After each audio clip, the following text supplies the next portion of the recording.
Hey, Shopify store owners, especially if you're selling on Etsy too. Here's a quick question. Are people actually finding your products on Google? If SEO feels confusing, overwhelming, or like something you'll get to later, this is for you. I'm hosting a free 7-day Shopify SEO challenge that breaks it down into simple, doable steps. No tech headaches, no fluff.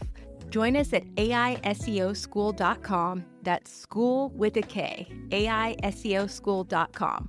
7 days, it's free, better traffic. Let's go. I'm going to come back to something that I will preach for as long as I'm in this business, that it all starts with knowing your target audience. So it's not about optimizing for those long tail queries, because you will drive yourself crazy trying to figure out what people are typing into LLMs. We don't have that visibility like we have with other tools that show us what people are typing into Google. We don't have that. We don't know that. There are so many language variations that even, the same two people searching for the same thing are going to type something different. It all comes back to understanding who is your target audience, what are their pain points, what motivates them, and what's going on in their environment. Welcome to the Simple and Smart SEO Show podcast. I'm your host, Krista Waddell, here to bridge the gap between SEO strategy and real-world business success by bringing you insights, stories, and conversations from the SEO community and beyond. Grab a coffee or your favorite tea, and let's dive into smarter SEO for your business. Wow, so that really sounds like you just answered my next question. And it sounds like, if I heard you correctly, it's a framework basically breaking down those long queries. So can you walk us through this as a content performance framework, not just for social, but for a website? So, not just knowing you're targeting small business owners and common pain points small business owners are facing. What else is going on in that industry? So is there news around, small businesses struggling to get financial support, or are they falling behind in sales to large businesses? What else is going on in that environment that your target audience is surrounded by? Because the environmental influences are going to be some of the biggest things that drive a decision as well. That's also in the back of their mind. And I do have an article in Search Engine Land that I talked about this last year about how do you figure out personalization at scale. And again, it's not about figuring out those queries. It's about really digging into who you are talking to and how can you use data and statistics to find the norm, right? You can use data to find that, X% of business owners feel this way, or X% of business owners are struggling with this. And that's the sort of data that you can start to build your own profile. Is that where the concept of a psychology lever comes in? Yes. So those psychology levers, you've got to know who your target audience is and what levers you can pull. So for you, a great example, you mentioned you do a lot of the memorabilia stuff and, the memories. That feeling, that's an emotional trigger, is not losing those memories, not wanting to forget that. Thinking about children, your kids are going to grow up before you know it. And these moments that you have with them, the pictures that you take, right? That pulls a heartstring with somebody. And if you can communicate that in your words, but still highlight what your product is and that it's a sentimental gift, there's that co-occurring phrase, or, the semantic phrase that you might want in there is that, sentimental gift. But it's one thing to be like, oh, we offer sentimental gifts for moms, sentimental gifts of grandparents. You can stuff those keywords in all the time, but if you can lean into that emotional aspect. So for parents, if you're a parent or you do research, I'm not a parent, so I don't know that feeling myself, but I understand it because I can learn about it and think about how I would apply that or put myself in that position. And it's parents have a psychological need to want to love, to care, to protect, to, cherish their kids and their families. And so if you can do that with your words, you're going to get them to want to take an action. They're not necessarily thinking about these are fleeting moments with their kids and, their sports and things like that. So you can tug on that heartstring. So that's the lever for them. It's not going to be convenience necessarily, or even something about like survival or life extension. Like your memorabilia or these thoughtful gifts aren't going to necessarily save someone's life or protect them from harm. So that wouldn't be the message you want to communicate. You want to lean into that. I am going to miss and love my kids in this stage. How do I keep that? Or vice versa. If you're thinking about parents, grandparents, that's another, but it's a similar psychological lever. It's that these moments can be fleeting. How do you keep those memories alive, whether it's for kids, adults, a loved one, a significant other, all of those things. That's the love part that you can like tap into. It's so important that we listen to our customers or find a way to listen to them, because I've been very fortunate. Like I talk to my customers all the time. Like as a small business owner, I'm not working at scale. So I have, in-depth conversations with people over phone, email, or even text messages sometimes. And my whole business has been built on feedback from my customers. Like I'm not a naturally thoughtful person. I'm very naturally scatterbrained and I'll forget. I'm the last minute gift giver, So the products I create are not for me because they take planning and, some foresight and thoughtfulness. But my customers have been the ones to say, hey, I want to do this for this particular reason. Can you make me this thing? And I'm like, yeah, I can, And so I think there's just so much value in that. And then another search person, Heather Physiok, she was on the podcast a couple of years ago, and she introduced this idea to me of jobs theory. And every page has a job, every product has a job, everything you do on a page has a job. And so I feel like what you're sharing now, these psychological levers, that actually just takes jobs theory to another level, to this another layer of nuance on top of the who, the why, what are people doing. And I find it fascinating because you can dive so deep into who this person is and why your product benefits their life. You may not even know their first name, but you just know them so deeply because you're asking all of these questions and finding the answers to those questions. Absolutely. And it really is. And it's about figuring out all the different ways that you can layer these elements in. So it's not just one psychological lever that you might be pulling. It's like, what are all the different ways that I can do this throughout a page? And it definitely is. It is. Everything does have a job. I love that. And I look at this as the art of what we all do. Like this is such a science-based industry that there's a formula and there's things that we know you have to do, but how you actually go about applying this, that is the art of what SEO and marketing really is. And that is the art, I think, that ultimately drives the results. I think the science gets us to where we need to be. And then the art is actually what brings it home and brings in those results, whether it's for our own businesses or the businesses that we work for or support. Absolutely. And that's what has attracted me to SEO from the beginning, has been the creative side of it.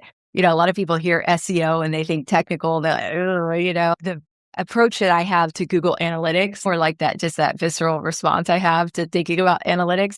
I feel like a lot of people have that with SEO, but I don't see SEO as this dry numbers-based thing. I see it as like this living and evolving opportunity to connect with people. So it's funny that you said that, because that's how I see it too. I see it as like a creative expression, not just a technical mathematical equation, So yeah. But going back to taking TikTok concepts and applying them to, some of the more traditional SEO practices, what does a hook look like on a blog or product page or landing page? Yeah, I think that's the fun of this art. Like it can be anything. It could be the hook, might be, directly calling out your target audience in that first sentence of an article. If you're a mom looking to do this, small business owners, we know that X, Y, and Z is a pain in the butt. Here's how we can help you, or here's something you need to know that's going to make your life easier. So, I think it could be as simple as calling out the target audience as your hook.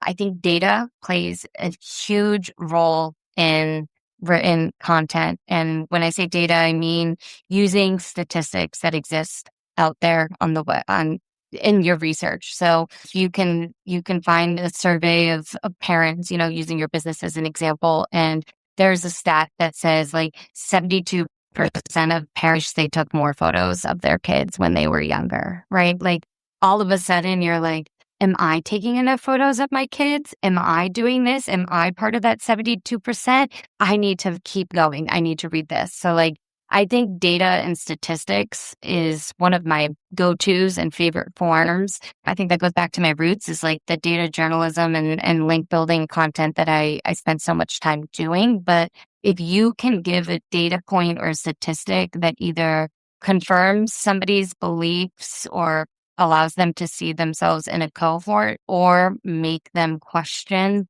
themselves and where they fall, that's how you can hook them in. Our format for SEOs is very often like header, direct answer, context. Header, direct answer, context. And like when we write for robots, it's super boring. Like the robots love it, the humans hate it. At least not yet. The robots aren't fully making decisions and making purchases.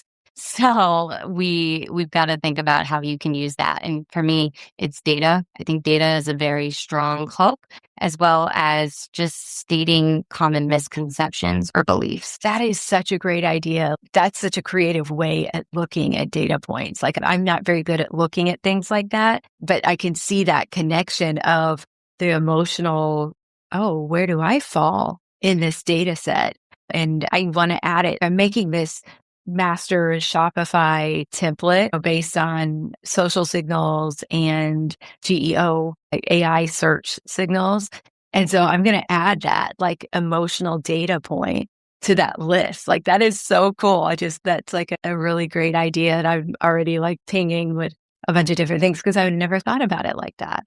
It's even stronger if it can be first party data. So like if you're fortunate enough to be in a business or a company where you can get that information, whether it be from your clients, your customers, you can post on LinkedIn and run a poll. Like if you can get a data point that's truly yours, that is something that LLMs and AI really loves, is that proprietary statistic or data.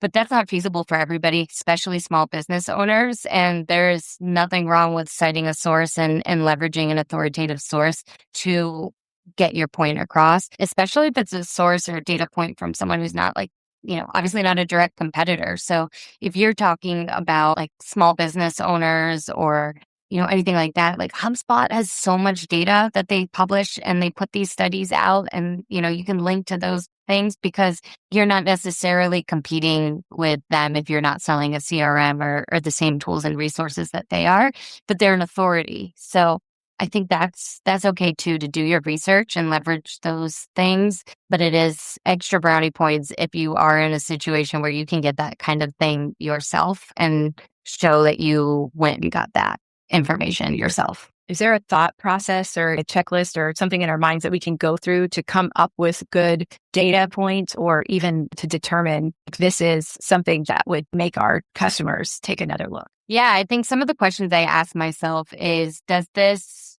challenge a popular belief? So everybody think everyone loves chocolate, but I've got a statistic that says 80% of people don't like chocolate. Like that's whoa, I thought everybody loved chocolate. I need to see what's going on here.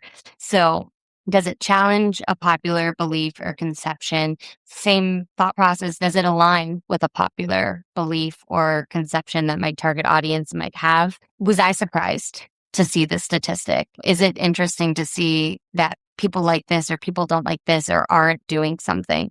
I'm trying to think of a way to articulate it because it's kind of one of those things where it's like the art in my mind where I'm like, I kind of just have learned some of it, but does the data point make me feel something? All fear. A data point isn't going to necessarily scare you, but can a data point highlight a vulnerability that you don't want to be a part of? So on my side of things and the content that I'm doing, SSL certificates in cybersecurity, that's super important for a website. If I can find a statistic that says in 2025, businesses lost an average of $1 billion or something of income from cybersecurity attacks, like That's a huge number. That scares me to think that my business could be part of that if I, got hacked, or are X% of people not protecting something. And then it's like, ooh, but it kind of comes back to, where do I see myself in that? So I'm constantly thinking of, does this data point make me feel something? And what is that feeling?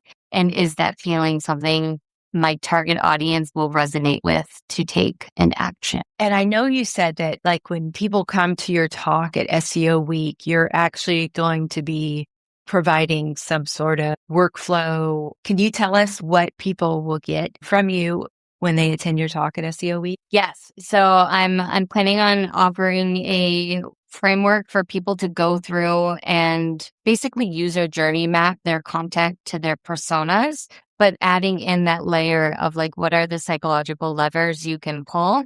And then kind of a menu of options of, what does pulling those psychological levers look like in written content, and examples of that. So, like, what does it look like to evoke fear in written content? And what are some of the ways that you can go and get that? What are some of the ways to evoke the feeling of wanting to love or protect your loved ones? How do you do that? And, like, spoiler alert, a lot of what I'm leaning on is data. And in written content, data and statistics are such a powerful way to communicate a message that is, in quotes, like, that is the sort of thing that is going to set your content apart from being just a dry, plain old robot, written for robots piece of content, and a piece of content that's clearly written with humans in mind and the person on the other side of the page. Yeah, I love the fact that you're creating custom GPTs for this, and you're creating frameworks. I'm super excited to see what you have, because layering in those emotional triggers, I feel like that's just going to unlock a whole new level of opportunity for not only my business, but other people who grab it, and other people who are listening right now. I think they're going to have lots of ahas and be able to just go sit with some of this information and brainstorm for themselves. So, Angela, thank you so much for everything that you shared today. Could you tell us a little bit about who you work with and who could best identify as someone who could work with network solutions? Yes, I'm always happy to connect with people on LinkedIn and share my thoughts and knowledge or resources to help people grow. So if anyone wants to ask any follow-up questions or chat, I truly love what I do. And I also love to be challenged, and I love to hear other people's perspectives on things. I think that's how we all learn. So that's super important for me. As far as network solutions, it's really, if you're looking to start building your online presence, whether you're a small business owner, you want to launch your personal portfolio, or create a website or claim a website or a domain name, just so that you have that online address and you can do with whatever you want with it in the future. You're investing in it. You can do that at networksolutions.com. And we do offer professional services as well. So if you are a small business owner who's looking to build an online presence, we do have a professional services team who will do an onboarding call with you, learn about your vision, and then they will actually build you a website using our website builder. You get hosting, your domain name, security packages, professional email, even SEO support and written content. So if you're looking for more of a boutique experience for somebody to handle it all for you, start to finish, we do offer those services. Or if you're a DIYer and you want to start building your online identity at your own pace, they can head to networksolutions.com and their domain name, because that's where it all begins. Well, awesome. So, Angela, I'm so grateful that you made time for us today on the podcast. Thank you so much. I'm happy I was able to chat with you. Thank you for having me today. All right, guys. And for you on the other side of the headphones or speaker, I will catch you next time. Bye. Hey, Shopify store owners, especially if you're selling on Etsy too. Here's a quick question. Are people actually finding your products on Google? If SEO feels confusing, overwhelming, or like something you'll get to later, this is for you. I'm hosting a free 7-day Shopify SEO challenge that breaks it down into simple, doable steps. No tech headaches, no fluff. Join us at AISEOschool.com. That's school with a K, AISEOschool.com. 7 days, it's free, better traffic. Let's go.